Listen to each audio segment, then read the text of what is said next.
नमस्कार मित्रों, सुप्रभात। मैं डॉक्टर सचिन चित्तावर हमेशा की तरह आपके समक्ष कोई न कोई नया विषय लेकर आता हूं। सर्दियां आने लगी हैं, थोड़ी सी ठिठुरन भी बढ़ रही है।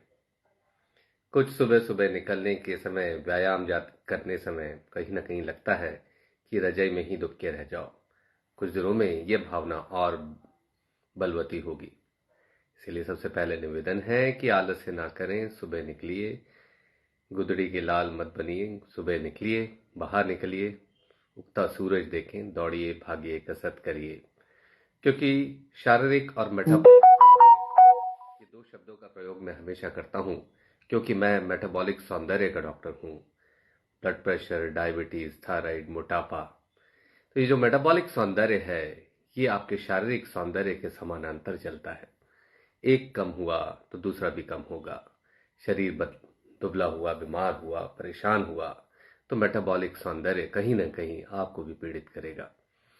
इस मेटाबॉलिक सौंदर्य के रोगों में एक एक रोग है थायराइड, जिसके बारे में गाहे बगाहे रोज चर्चा होती है और असंख्य अनेक करोड़ों लोगों को ये परेशानी है। तो 8 से 10% लोगों को हिंदुस्तान में ये बीमारी है। और अच्छा है कि जांच की उपलब्धता बहुत हो गई है और गाहे बगाहे कोई ना कोई, किसी को अगर नींद नहीं आती, घबराहट होती है, बाल झड़ रहे होते हैं, कुछ चेहरा फूला फूला सा लगता है, अनमनापन है, थकान है, महीना बराबर नहीं आ रहा है, बांझपन का इलाज चल रहा है, तो लोग कहते हैं कि थायराइड की जांच कराइए।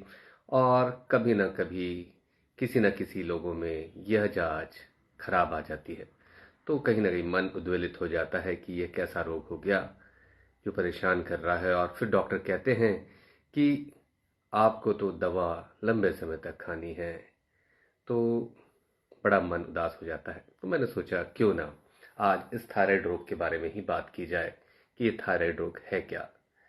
देखिए, तितली की तरह गर्दन पे बैठी हुई एक ग्रंथि है, यहाँ पर ये होती है ग्रंथि, इसको कहते हैं थायराइड। कहते हैं तितली सी बैठी है गर्दन पर, करती बड़े बड़े चमत्कार। तो चयापचय की आग है ये थायराइड। तो इसमें से एक हार्मोन निकलता है थायराइड, थायरॉक्सिन, जिसको T3 और T4 कहते हैं। तो ये जो थायराइड की ग्रंथि है, इसको नियंत्रित करती है मास्टर ग्रंथि, जिसको हम कहते हैं पिट्यूटरी। तो ये दिमाग में स्थित जो मास्टर ग्रंथि है, वहां से TSH नाम का हार्मोन निकलता है और वो तय करता है कि ये ग्रंथि कितना T3 और T4 बनाएगी। उसके हिसाब से शरीर का चयापचय नियंत्रित होता है, मेटाबॉलिज्म नियंत्रित होता है, शरीर की ऊष्मा, शरीर की आग, शरीर की बाकी सब चीजों में भी यह हार्मोन सहायक होता है। क्या होता है कि कुछ विशेष परिस्थितियों में, जैसे केवल ग्रंथि वाली परिस्थिति हम अपन मान लें, तो ग्रंथि वाली परिस्थितियों में या तो ग्रंथि में सूजन आ जाए या ग्रंथि में किसी प्रकार की चोट लग जाए, जो कि आपकी रोग प्रतिरोधक क्षमता के कारण होती है, या किसी प्रकार से आयोडीन की कमी हो जाए, क्योंकि जो हार्मोन बनता है, इस हार्मोन का जो मूल तत्व होता है वो आयोडीन होता है, जो कि ये ग्रंथि ऑक्सीडाइज करके उसको आयोडीनाइज करती है और फिर थायराइड हार्मोन बनाती है।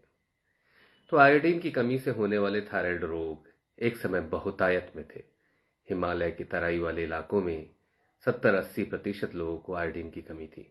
यह अम्ल जो है मिट्टी में मिलता है, तो मिट्टी में मिलता है तो इसका मतलब है सब्जियों, साग, भाजी, खाना पीना, पानी सब में आता है। तो इस बहुत लोगों ने बहुत मेहनत करी। मैं जिस इंस्टीट्यूट से मैंने DM किया, all India institute new Delhi, वहाँ के ही माने हुए प्रोफेसर थे। वो गली गली घूमे, हिमालय के तराई वाले इलाके में घूमे, और उनका डेडिकेशन देखिए। इतने बड़े प्रोफेसर और उनकी टीम रात को रेलवे स्टेशन सबसे सुरक्षित जगह होती थी छोटे इलाकों में, वहीं पे सोते थे और फिर दिन में फिर से अपना शोध और अपना सर्वे जारी रखते थे। देखिए त्याग, देखिए उस गहराई से फिर उन्होंने समाज को समझाया कि आयोडीन की कमी आयोडीन के सप्लीमेंटेशन से दूर होगी। और फिर भारत की सरकार ने 2006 में नमक को आयोडीनाइज किया।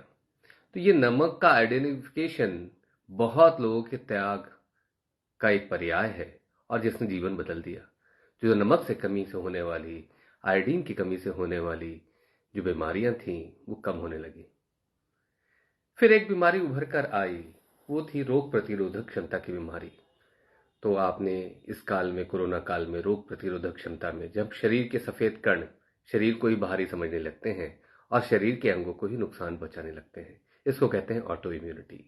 तो ये ऑटो इम्यूनिटी एक बड़ा प्रमुख कारण है जिससे ये थायराइड की ग्रंथि या तो ज़्यादा काम करने लगती है या तो कम काम करने लगती है। ग्रंथि खत्म हो जाती है और हमें बाहर से हार्मोन देना पड़ता है। तो ये रोग भी, ऑटो इम्यून रोग भी आजकल एक प्रमुख कारण है थायराइड के बीमारियों का। तीसरा, कभी कभार आनुवंशिक रूप से भी ये ग्रंथि पूरी तरह से विकसित नहीं हो पाती। कभी कभार किसी वायरल इन्फेक्शन के कारण इस ग्रंथि में सूजन हो जाती है। सूजन हो जाने के बाद हार्मोन की अधिकता हो जाती है और बाद में ये ग्रंथि काम करना बंद कर देती है। तो काम करना बंद करेगी तो हार्मोन की कमी होने लग जाएगी। तो ये परिस्थितियां हैं, ये कारण हैं जो कि मुझे लगता है कि एक आम आदमी के लायक बहुत हैं, इतना मालूम तो हमें होना ही चाहिए। अब बात आती है लक्षणों की। तो देखिए, आप जैसे अब गैस चूल्हे का प्रयोग आप रोज करते हैं, आपके घर में खाना गैस के चूल्हे पे ही बनता है प्राय। आपके युग में तो अब तो घर घर गैस के चूल्हे हैं, ये एक बड़ी उपलब्धि है। तो जो गैस के चूल्हे में जो लव को आप तय करते हैं, लो, मिड और हाई, ये कंट्रोल करने की आपके पास सुविधा होती है। नॉब से आप ये तय करते हैं। तो ये जो नॉब से, इसी से हमें थायराइड की बीमारी समझने का काफी अच्छे से मौका मिलता है। तो जो गैस के चूल्हे की लव है, जो आंच है, जो आग की लव है, वो जो है, वो अगर सामान्य रहे, जिसको मिड कहते हैं, तो वो तो एक साधारण आग है जो कि हर आदमी की, जो एक सामान्य आदमी के शरीर में उतनी ही ऊष्मा बनी हुई रहती है। अगर ये लव को हम बढ़ा कर देते हैं तो हाई फ्लेम हो जाती है। इसमें खाना जल्दी गर्म होने लगता है, दूध है तो जल्दी उबलने लगता है, जलने भी लगता है और छलक के नीचे भी गिरने लगता है। तो ये जो परिस्थिति है, हार्मोन की अधिकता की परिस्थिति है, इसको कहेंगे हाइपरथायराइडिज्म। और उसमें आपने देखा होगा मिड की जगह लो करने की भी सुविधा होती है। लो कर दो तो खाना ठंडा ही रह जाता है, बहुत कम ऊष्मा आती है। तो ये परिस्थिति है हार्मोन कम होने की परिस्थिति, जिसको हम कहते हैं हाइपोथायराइडिज्म। अगर आपके शरीर में ये लव, ये आंच धीमी पड़ गई तो आपको हाइपोथायराइडिज्म हो जाएगा। आपका शरीर, चेहरा मोटा मोटा लगने लग जाएगा, 1-2 किलो वजन बढ़ जाएगा, इससे ज्यादा नहीं बढ़ता। आवाज भारी होने लग जाएगी, कुछ बाल झड़ने लग जाएंगे, भौं के आसपास के बाल झड़ने लग जाएंगे, चित्त मन थोड़ा शांत रहने लग जाएगा, नकारात्मक विचार आने लग जाएंगे। और कहीं ना कहीं फिर धीरे धीरे ये बीमारी आगे बढ़ती है तो फेफड़ों में पानी भरना, हृदय की झिल्ली में पानी भरना और फिर हृदय रोग, लकवा, बाकी सब समस्या का आना। तो ये हाइपोथायराइडिज्म की बीमारी है और ये लक्षण, कभी भी कोई भी सुस्त लगने लग जाए, चेहरा फूला फूला लगने लग जाए और किसी न किसी बातों में उसको आलस्य आने लग जाए, थकान सी होने लग जाए, ब्लड प्रेशर बढ़ रहा हो, तो उसकी थायराइड की जांच जरूर कराइए। अगर हाइपोथायराइडिज्म की बात उसमें आती है तो हम इसको बहुत अच्छे से इलाज कर सकते हैं। जब हम हाइपोथायराइडिज्म का इलाज चालू करते हैं तो लोग कहते हैं कि लीवोथायरोक्सिन की गोली आपको जिंदगी भर खानी पड़ेगी। तो हम तो ठहरे एक पारंपरिक विज्ञान वाले लोग, इनको हमें लगता है कि सब बातें जड़ से मिटनी चाहिए। तो मैं उनको ये समझाता हूँ कि इस गोली की कीमत 1 या 2 रुपए है। इसका स्वाद बिल्कुल भी नहीं है, साइड इफेक्ट तो कुछ होता ही नहीं। चमत्कार देखिए विज्ञान का, कि आप गोली खाते हैं, अतड़ियों से खून में आती है गोली, और एक सामान्य आदमी के शरीर में जितना थायराइड हार्मोन बनता है उतना ही हार्मोन आपके शरीर में हो जाता है। तो ये जो खाने में नमक जैसा इलाज है, जिस दिन आप नमक नहीं डालेंगे, भोजन आपको फीका लगेगा। ज्यादा डाल देंगे तो खारा लगेगा, कम डालेंगे तो फीका लगेगा। तो अपने भोजन के स्वाद को आप बेस्वाद नहीं होने देते। तो वैसे ही जिनको हाइपोथायराइडिज्म की बीमारी है, वो किसी भी प्रकार के बहकावे में ना आए। ये एक सस्ती सी, सुंदर सी, बढ़िया गोली खाएं और अपना इलाज कराएं।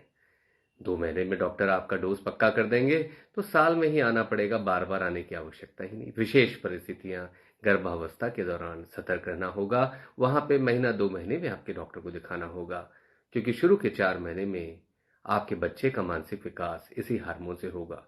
इसलिए माता का थायराइड नॉर्मल होना बहुत जरूरी है, नितांत आवश्यक है। तो इन बातों का ध्यान रखेंगे तो हाइपोथायराइडिज्म की बीमारी बहुत अच्छे से नियंत्रित रहेगी। तो इतना सुंदर, सस्ता और बढ़िया इलाज आज तक विज्ञान ने मेरी नजरों में किसी और बीमारी के लिए नहीं ढूंढा। तो इसका आप ध्यान जरूर रखें। बात आती है जब लव तेज हो जाए बड़ी फ्लेम के साथ, तो बड़ी फ्लेम हो गई मतलब गर्मी ज़्यादा हो गई, खाना जलने लगता है, गर्म होने लगता, ऊष्मा महसूस होने लगती है।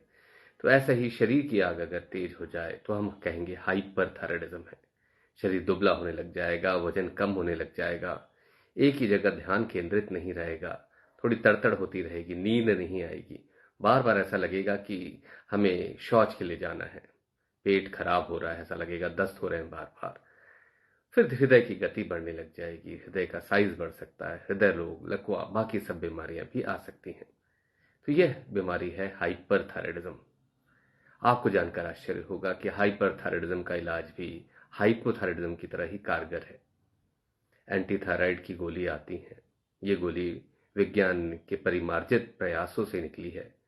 तो ये एक परिष्कृत गोली है जिसका मैं बहुत ही कम साइड इफेक्ट्स देखता हूँ।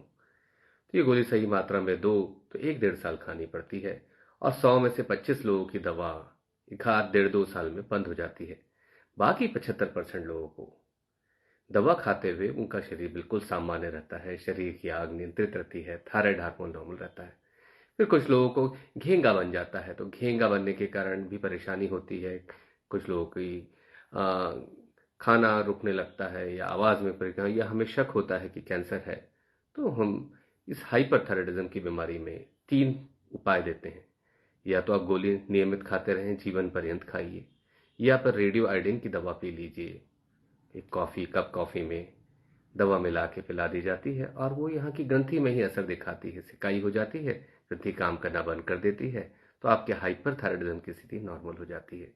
या फिर इस ग्रंथि को हम ऑपरेट करके निकाल देते हैं। तो ये तीनों ही उपाय जो हैं आपके डॉक्टर पर निर्भर करता है और वो आपको सही सलाह देंगे और सही दिशा में इलाज होगा। तो हाइपरथायराइडिज्म का भी इलाज बहुत ही सरल और बहुत ही कारगर है।